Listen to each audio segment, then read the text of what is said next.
Notez bien.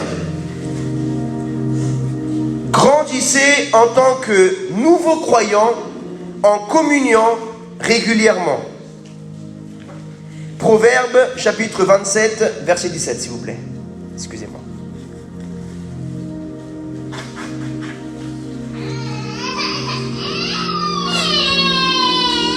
Alléluia. Grandissez en tant que nouveaux croyants en communiant régulièrement. Afin de grandir dans votre nouvelle vie spirituelle, il est important que vous ne restiez pas à la maison sans communier avec les frères et sœurs. Vous devez trouver une église qui croit en la Bible et assister régulièrement au culte. Qu'est-ce qu'une église qui croit à la Bible? Une église qui croit à la Bible est une église où l'on enseigne aux gens qu'ils doivent naître de nouveau, où l'on forme les gens de manière à ce qu'ils deviennent des chrétiens efficaces et où la Bible est la seule source de vérité. Vous devez trouver une église où on vous dit de vous repentir et non pas où on vous caresse dans le sens du poil et que vous continuez dans votre péché parce que le pasteur ne veut pas vous vexer et que vous allez en enfer. Moi, je préfère parfois, je ne suis pas quelqu'un qui suis, entre guillemets, trop dur, mais j'aime prêcher le vrai évangile. Amen. Je préfère vous prêcher le vrai évangile et peut-être que certains se sentent un peu, oh là là, le pasteur là, il était un peu dur, mais il a dit la vérité. Plutôt que vous allez, et que vous allez au ciel, plutôt que vous allez en enfer, et que vous voulez que je vous prêche tous les dimanches un message juste de mariage et de prospérité. Amen. Parce que la prospérité, ce n'est pas que les finances, mais vous devez prospérer dans la sainteté aussi. Amen. Vous devez prospérer dans la prière, dans le jeûne, dans la spiritualité. Vous devez prospérer dans votre relation fraternelle. Parce qu'un des pièges du diable, c'est que vous n'ayez pas d'amis dans l'église. Vous venez au culte, vous ne parlez à personne et vous repartez. Parce que le diable sait que l'être humain est fait de liens d'amitié. Quand vous étiez autrefois loin de Dieu, vous aviez des amis qui n'étaient pas en Dieu. Et ces amis-là, vous étiez liés à eux par la drogue, par l'alcool, par les mêmes musiques, par les mêmes sports, par la même délinquance, par les boîtes de nuit, par les mêmes choses, les mêmes centres d'intérêt. Alors, lorsque vous venez au Seigneur et vous ne vous faites pas d'amis dans l'église parce que vous ne cherchez pas à vous faire d'amis dans l'église, tout simplement, parce que quand on veut, on peut. Amen. Celui qui cherche trouve. Alléluia. Alors, qu'est-ce qui se passe? Tu gardes tes amis du monde qui ne sont pas avec Dieu. Mais toi, tu dis, je suis plus fort. Je vais réussir à les influencer. C'est moi qui vais les tirer vers le haut. Et ce n'est pas eux qui vont me tirer, ce ne sont pas eux qui vont me tirer vers le bas. Mais, voyez-vous, il est plus difficile de tirer quelqu'un et il est plus difficile de tirer quelqu'un vers le haut et il est plus facile de tirer quelqu'un vers le bas. Même si celui qui est en haut a plus de force, vous avez votre poids avec vous et vous pouvez l'entraîner plus facilement. Donc, vos amis peuvent vous entraîner plus facilement dans le péché. Même s'ils ne vous disent pas, tiens cette cigarette, viens avec nous en boîte de nuit, tiens cette bouteille d'alcool. Non, mais à force d'écouter les blagues du monde, à force de regarder des vidéos, à force d'écouter la musique du monde, à force de traîner avec eux et à force de ne pas prier, à force de ne pas lire la Bible avec eux, à force de ne pas écouter des louanges, peu à peu votre esprit se diminue et votre chair commence à prendre de la force. Et qu'est-ce qui se passe? Le diable n'agit pas brutalement. Le diable est malin, il agit doucement. Alors qu'est-ce qui va se passer? Vous vous dites, non mais je ne suis pas en train de commettre un péché. Mais le diable réussit que vous n'avez plus envie de trop prier. Vous avez ce qu'on appelle la flemme. Oh non, j'ai la flemme de prier. J'ai la flemme de lire un chapitre. J'ai la flemme de jeûner. J'ai la flemme d'aller à l'église. Mais pourtant, tu n'as pas la flemme d'aller traîner au quartier. Tu n'as pas la flemme d'aller jouer au foot. Tu n'as pas la flemme d'aller faire du shopping. Amen.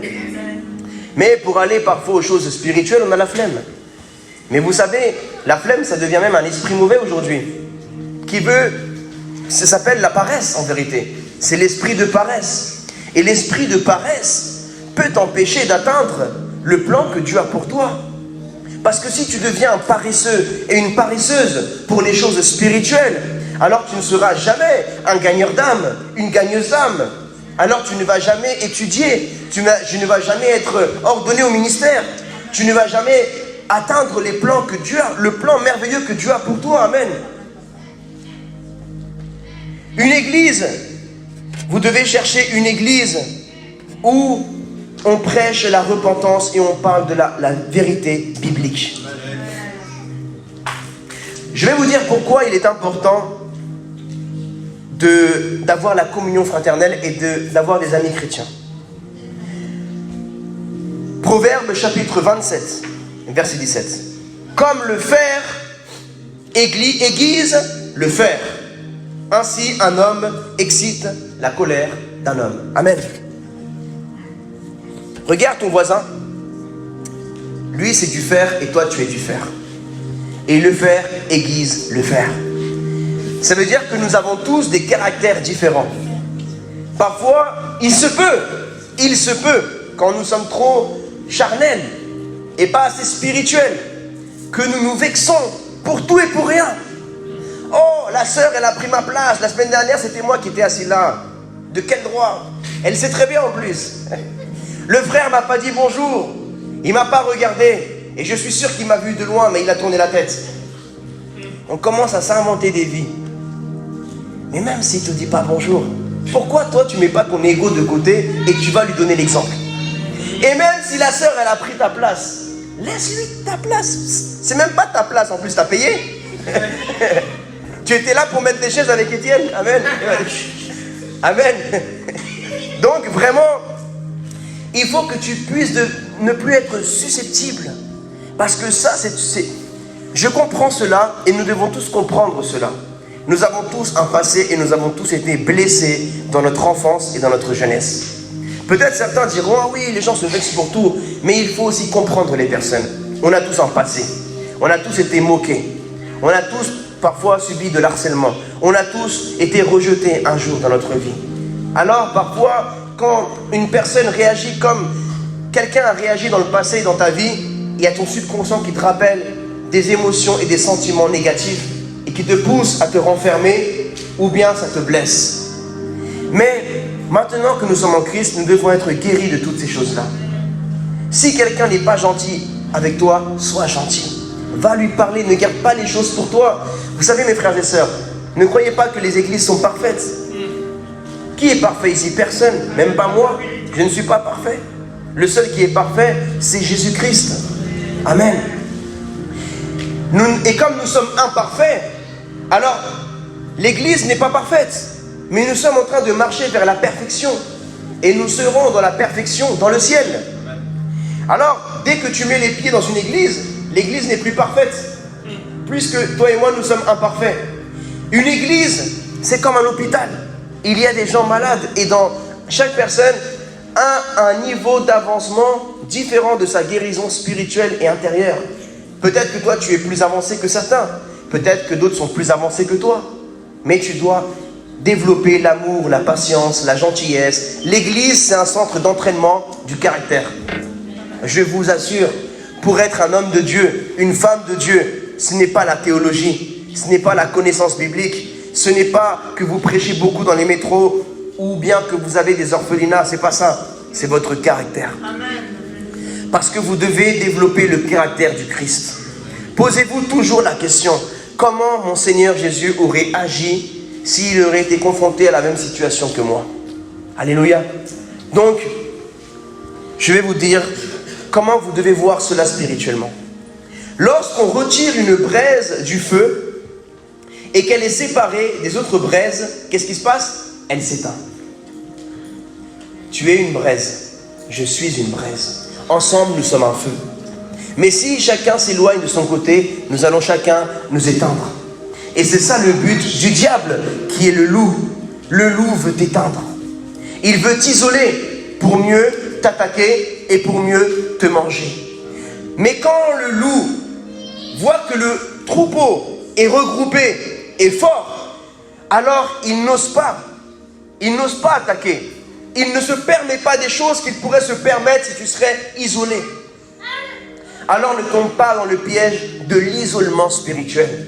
Ne deviens pas un chrétien isolé qui est isolé tous les jours de la semaine, des frères et des sœurs, des réunions, et tu viens que le dimanche. Mais tu es encore en train de permettre au diable qu'il puisse faire des choses dans ta vie. Tu dois te protéger. Développe des amis. Commence à développer des amitiés dans l'église. Si tu es une sœur, commence à sympathiser avec des sœurs. Tu es un frère, sympathise avec les frères. Marche avec des hommes de prière si tu veux devenir un homme de prière. Je le dis souvent, celui qui marche avec le sage devient sage. Si tu veux devenir une gagneuse d'âme, marche avec des femmes qui évangélisent, qui prêchent l'évangile. Amen. Alors, comme une braise, vous ne pouvez pas survivre tout seul. Vous devez communier avec d'autres croyants pour permettre à la flamme de l'évangile de continuer de brûler en vous. Comment se développer par la communion fraternelle? Comment faire? Premier point. Vous devez aller à l'église régulièrement. Amen. Tout chrétien doit communier régulièrement dans une église en vie, née de nouveau et remplie du Saint-Esprit. Il est très dangereux de ne pas communier régulièrement. Hébreux, chapitre 10, verset 25.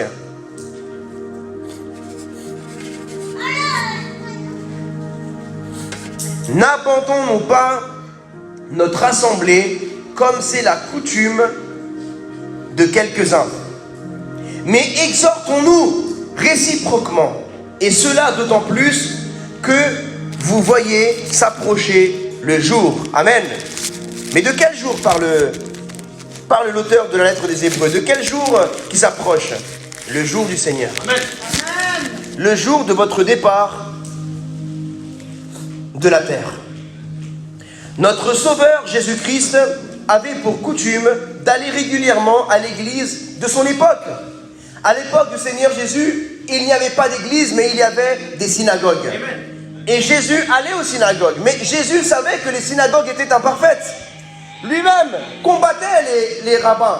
Lui-même combattait les pharisiens. Et les rabbins le combattaient lui, mais pourtant il allait dans leur synagogue. Amen.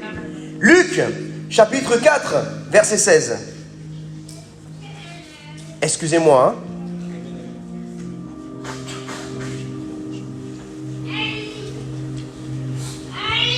On va tout à l'heure faire un temps de ministère de guérison. Il se rendit à Nazareth, où il avait été élevé, et selon sa coutume, il entra dans la synagogue le jour du Shabbat. Amen.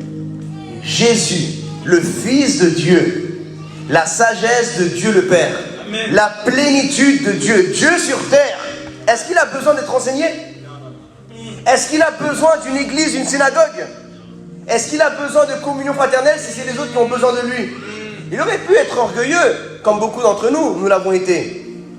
Peut-être ça t'est déjà arrivé, ah non, mon pasteur c'est Dieu, il n'y a pas de pasteur, c'est que Jésus mon pasteur. Ah bon? Même Jésus, il s'est fait baptiser par Jean-Baptiste. Amen. Pourtant Jésus était plus grand que Jean-Baptiste. Alléluia. Donc nous aussi, nous devons suivre l'exemple d'humilité de notre Seigneur Jésus-Christ. Le Seigneur Jésus-Christ était humble, pourtant il avait tout et il n'avait pas besoin de nous, mais il nous appelle parce qu'il veut partager son héritage de gloire avec nous. Qu'arrivera-t-il à Judas? Qu'arriva-t-il à Judas lorsque, pour des raisons légitimes, il continua à éviter la communion avec les frères? Judas a probablement trahi le Christ parce qu'il devait souvent quitter la communion fraternelle pour régler des problèmes financiers. Lorsque nous ne communions pas avec les frères et sœurs, nous sommes exposés à toutes sortes de tentations. Quand nous décidons de ne pas aller à l'église, ou de ne pas aller aux réunions, ou de ne pas aller aux évangélisations ou aux maraudes, qu'est-ce que nous faisons à la place? Nous restons à la maison. Avec qui nous nous voyons? Qu'est-ce que nous faisons? C'est là où nous devons faire attention, mes frères et sœurs. Parce que dans ces lieux que je viens de citer, ce sont des lieux spirituels. où vous donnez l'opportunité au Saint-Esprit d'agir dans votre vie, de vous enseigner et de déverser plus d'onction en vous. Mais quand vous n'allez pas dans des lieux où il y a l'onction, dans des lieux spirituels, bien sûr que vous pouvez aller tout seul dans votre chambre et chercher la face de Dieu, comme le faisait Jésus aussi. Jésus partait la nuit, il priait toute la nuit. Jésus se retirait. Mais Jésus allait aussi à la synagogue. Jésus, il était aussi dans les lieux où il y avait la multiplication des pains. Jésus, il était toujours accompagné des disciples. Jésus n'était jamais seul. Il était toujours avec ses disciples. Même moi, je suis le pasteur. Je suis toujours accompagné tous les jours avec ceux qui viennent avec moi à l'évangélisation. Je suis toujours, du lundi au vendredi, même, je peux dire au dimanche, il n'y a que le samedi où je me repose avec ma femme et mes enfants. Mais sinon, du lundi au vendredi et le dimanche, je suis avec vous. Amen. Ceux qui viennent à H24 pour Jésus, je suis le matin et le soir avec vous. Tous les jours, comme Jésus le faisait avec ses disciples.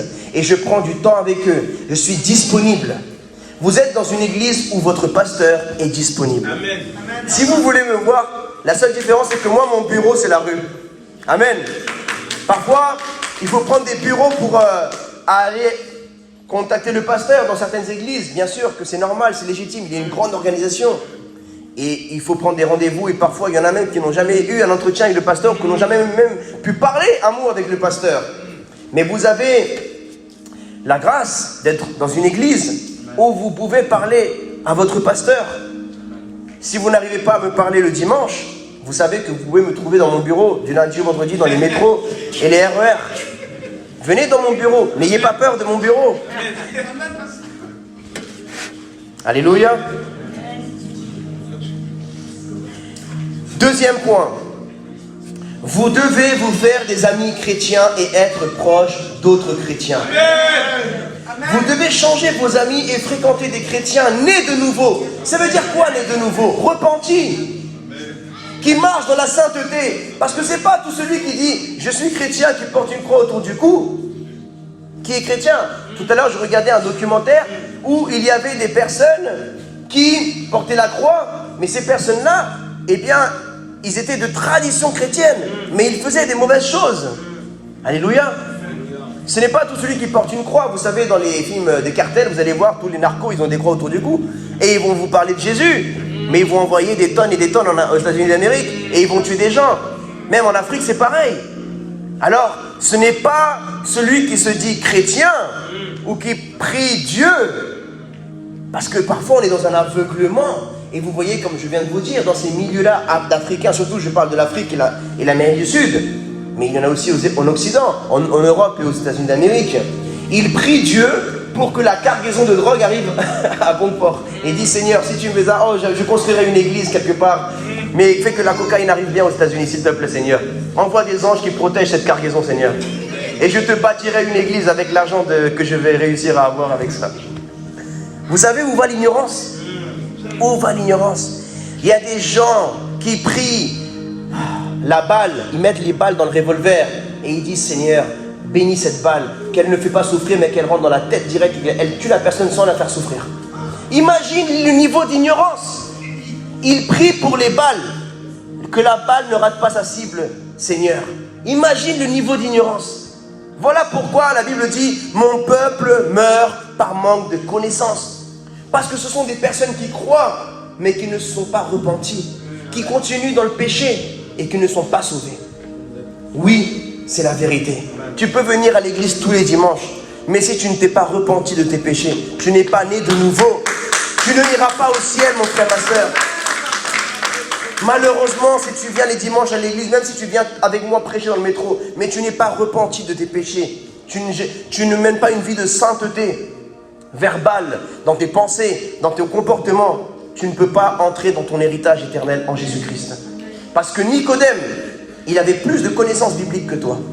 Nicodème, c'était un homme très intelligent et un homme qui était un enseignant de la loi juif. Et il est venu voir Jésus la nuit et il lui a dit, Jésus, comment je fais pour être sauvé? Mais Jésus lui a dit, mais tu es un enseignant de la loi et tu me demandes à moi de comment être sauvé? Il lui dit, il faut naître de nouveau. Il faut être une nouvelle créature. Mais il a dit, mais comment je peux retourner dans le ventre de ma mère? Et non, Jésus lui a dit, non, c'est pas ça que je parle. Celui qui naît de la chair est de la chair. Celui qui naît de l'esprit est de l'esprit. Dieu veut que par ta repentance, quand tu demandes pardon à Dieu, tu puisses changer ton caractère. Tu puisses changer ta façon de parler, ta façon de te comporter. Que tu abandonnes le péché et que tu sois une personne gentille, remplie d'amour. Amen. Que tu sois une nouvelle personne spirituellement. Alléluia. C'est ça que Jésus veut. Et oui, bien sûr, tu tomberas dans le péché, mais Jésus veut que tu te relèves. Un chrétien né de nouveau ne reste jamais par terre. Alléluia, mes frères et sœurs. Parce que on ne peut pas vous mentir. Ce n'est pas parce que vous êtes chrétien évangélique que vous devez vous croire mieux que les catholiques, que les protestants, les témoins de Jéhovah, les mormons ou je ne sais quoi, ou les orthodoxes. Nous ne sommes pas mieux. Parfois, il y en a qui sont même plus gentils que nous. Nous devons veiller sur notre cœur. Même parfois, d'autres religions sont plus gentilles que nous. Mais nous ne sommes pas sauvés par les œuvres. Mais ce n'est pas pour ça qu'on doit négliger les œuvres. Parce que certains chrétiens évangéliques maintenant disent « Ah, mais le salut n'est pas par les œuvres, elle est par la grâce. » Donc quand tu es sauvé par la grâce, tu négliges les œuvres. Mais qu'est-ce que Jésus a dit dans Matthieu chapitre 25, 31 ? Il a dit « J'ai eu faim, vous ne m'avez pas donné à manger. J'ai eu soif, vous ne m'avez pas donné à boire. J'ai été étranger, vous ne m'avez pas reçu. J'ai été malade, vous n'êtes pas venu me visiter. Arrière de moi. » Amen. Jésus a dit « À la fin, le jour de mon retour glorieux, beaucoup me diront « Seigneur, Seigneur !» Seigneur Jésus. Et peut-être qu'ils connaissent plein de prières par cœur, même plein de versets par cœur. En ton nom, j'ai fait ça. En ton nom, j'ai fait ci. Et Jésus dira, je ne t'ai jamais connu. Amen. Ta sainteté. Alléluia. 1 Corinthiens chapitre 15, verset 33. Ne vous y trompez pas. Les mauvaises compagnies corrompent les bonnes mœurs. Alléluia. Qu'est-ce que dit l'apôtre Paul, l'auteur de la lettre aux Corinthiens? Ne vous y trompez pas. Pourquoi il dit ça? Parce que toi tu dis non, mais moi je peux continuer à traîner avec mes amis du monde, mes amis qui ne sont pas chrétiens, c'est pas grave. Mais l'apôtre Paul te dit ne te trompe pas. Mes frères et sœurs, vous croyez que moi je suis descendu du ciel? Moi j'ai un passé aussi. Moi aussi j'étais dans le monde et j'avais beaucoup d'amis dans le monde. Mais je ne peux plus marcher avec eux. Je ne traîne plus avec eux. Et je peux vous dire qu'une des clés de ma réussite ministérielle et spirituelle, c'est justement ça. C'est dur à le dire, c'est dur à entendre pour mes amis d'autrefois, mais c'est grâce que j'ai coupé cette relation que j'ai pu prospérer dans ma vie, j'ai pu avancer. Parce que malheureusement, sans le savoir, ou bien ils le savaient mais ils n'ont pas voulu changer, ils me tiraient vers le bas. Je leur avais annoncé l'évangile, je leur ai parlé de Jésus, mais ils ne voulaient pas changer. Et moi, je continuais à traîner avec eux. Et quand je traînais avec eux, c'était les cambriolages, c'était les raquettes, c'était la vente de drogue, c'était les boîtes de nuit, c'était les femmes, c'était tout ça. Et moi, j'étais là. Et je ne pouvais pas continuer à valider ça. Parce que si je marche avec quelqu'un qui fait du mal à son prochain, ça veut dire que je suis ennemi de la lumière. Parce que Jésus a dit, celui qui ne ramasse pas avec moi, il disperse. Celui qui n'est pas avec moi est contre moi. Donc moi, comment je peux être un enfant de lumière et marcher avec des enfants des ténèbres? Est-ce que l'eau douce et l'eau salée peuvent marcher ensemble? Tu dois prendre une décision. Sinon, dans 10 ans, tu seras encore là dans la même situation. Moi, j'ai pris une décision, ça m'a fait mal. Parce qu'il y a eu un moment de ma vie où je disais que mes potes, c'était ma famille. Je passais plus de temps avec mes potes qu'avec ma mère et mon père et mes frères et sœurs. Plus de temps avec mes amis de la rue qu'avec ma propre famille, mes amis. Tous les jours, j'étais avec eux. H24, je fumais la drogue avec eux, je buvais des bières tous les soirs. Quand je vous dis tous les soirs, c'est pas une exagération, c'est tous les soirs. Jusqu'à 2h, 3h du matin, on buvait des bières, on fumait l'alcool, on fumait la drogue, on volait tous les soirs. Et les week-ends, on allait consommer la cocaïne et on allait dans les discothèques.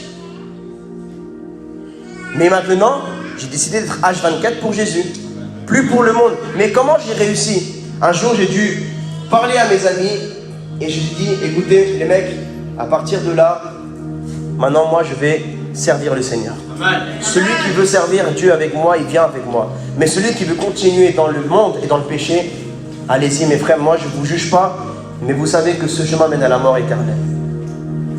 Si vous les rencontrez, vos amis d'avant, même mes amis, ils vont vous dire, ah oui, certains, je crois en Jésus. Parce que tu leur parles et ils écoutent. Hein. Ils écoutent parfois même.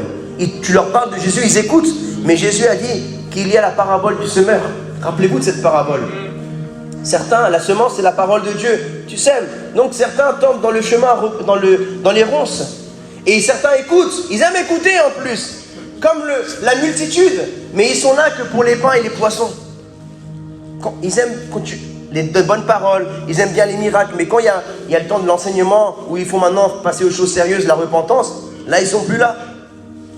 On a été comme ça, nous aussi, un temps. Mais quand on aime vraiment le Seigneur, on est prêt à faire des sacrifices pour le Seigneur. Amen.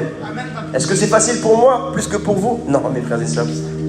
Comme c'est difficile pour vous, c'est difficile pour moi. Les tentations que vous avez, je les ai aussi. On est tous dans la même barque, on est tous dans la même arche. Là, c'est plus l'arche de Noé, c'est l'arche de Jésus-Christ. On est tous dans le même bateau. Vos tempêtes sont mes tempêtes. Les vagues sont mes vagues aussi. Les bruits des tonnerres, on les entend tous pareil. Mais la différence, c'est que moi, je fais de Jésus mon refuge. Je sais me réfugier. Dès que je vois le diable venir de loin, je cours dans la chambre, dans mon lieu secret et je me réfugie. Vous devez faire pareil. Je traîne, je cherche à marcher avec des chrétiens plus spirituels que moi. Vous aussi, marchez avec des sœurs plus spirituelles que vous, avec des frères plus spirituels que vous. Amen. Vous allez atteindre un niveau spirituel plus grand. C'est comme si tu vas à la salle de musculation, tu vas chercher à faire pote avec qui? Avec celui qui vient de commencer, ou celui qui est déjà là, ancien, qui est là, qui est baraqué, qui frime devant tout le monde, qui marche comme ça. Tu vas dire, excuse-moi, je peux le faire avec toi? Je voudrais te ressembler. Je voudrais que tu m'apprennes comment tu as fait pour avoir des bras comme ça. Comment tu as fait pour avoir ces abdos? Comment tu as fait pour... Et toi, c'est pareil. Quand tu viens à l'église, tu regardes, c'est qui les frères, les sœurs qui sont plus spirituels. Et tu vas aller voir les... Ah, salut mon frère, comment tu vas? Ah ouais, comment tu t'appelles et tout? Ma sœur, comment tu t'appelles? Ah, et est-ce qu'on peut garder contact? Et tu développes une amitié. Amen. Développe une amitié. Les sœurs avec les sœurs, les frères avec les frères, pour vous marcher dans la sainteté. Amen. Gloire à Dieu.